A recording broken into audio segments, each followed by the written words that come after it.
Welcome to the Medal of Honor podcast, brought to you in partnership with the National Medal of Honor Museum. I'm Ken Harbaugh.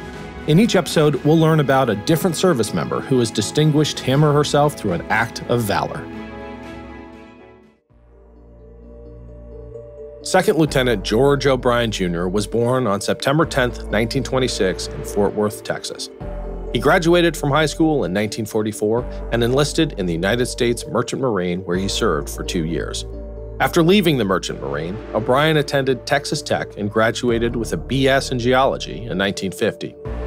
O'Brien had enlisted in the United States Marine Corps Reserve in '49, and in late 1951, he received active duty orders to Officer Candidate School. He was commissioned as a second lieutenant a year later.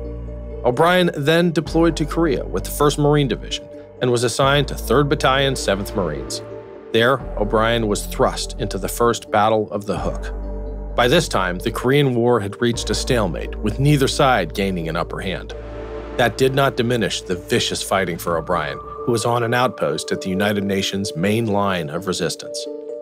In early October of 1952, China's People's Volunteer Army steadily gained ground, taking numerous outposts from the Marines. On October 27th, O'Brien and his platoon were preparing to assault a key hill that the PVA had won the night before. As they prepared to launch the attack, they came under intense mortar and artillery fire. O'Brien jumped out of the trench and signaled the attack as his Marines came under small arms fire. An automatic weapon wounded O'Brien in the arm and knocked him down, but O'Brien got up and continued to lead the attack. He stopped to help a wounded Marine, then threw grenades into enemy bunkers and fought hand to hand. O'Brien was knocked down 3 more times from grenades, but continued the nearly 4-hour attack and refused treatment for his wounds. When the attack finally stopped, he established a hasty defense and evacuated the wounded. O'Brien was the last man to leave the hill when relief finally arrived.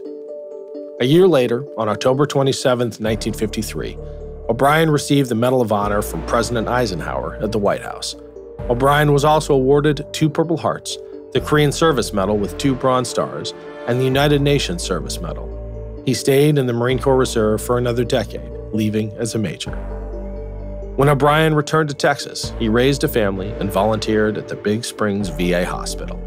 About the Medal of Honor he received, O'Brien said this: "The Medal of Honor is not mine. I hold it in trust for so many young people who didn't become grandfathers." George O'Brien Jr. passed away on March 11, 2005.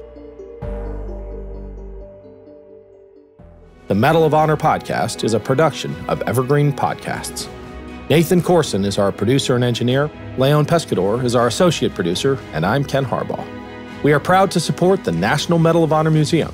To learn more and to support their mission, go to mohmuseum.org. Thanks for listening.